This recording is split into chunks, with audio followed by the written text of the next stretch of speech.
hamının başına gəlib yəqin. Gəlməyibsə gələcək. Qabaqcadan deyirəm ki, qorxmayasınız. Gənclərə deyirəm. Hərdən belə bir şey olur ki, Allah məngəniyə salır. Yəni, bütün qapılar bağlanır. Zahiri səbəblər gücdən düşür. Heç nəylə görürsən ki, vəziyyət həll eləmək mümkün deyil. Və bu həll edici nöqtədir. Ki, sən o məqamda sırf imanın yoxlanılır. Musa Peyğəmbər necə qoşunla gəldi, çatdı çaya, bu yan çaydı, o yanda Firondu və salamda heç nə yoxdur. Baxırsan, hər şey səndən üst çevirib. Bəziləri qorxdu, Musa aram, dedi, narahat olmayın, Allah bizləndir, dənizi yardı.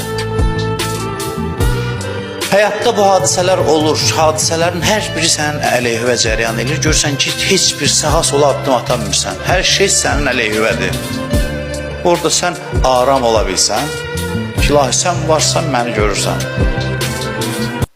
Bu məqamda Allahın nüsrəti köməyi gəlir.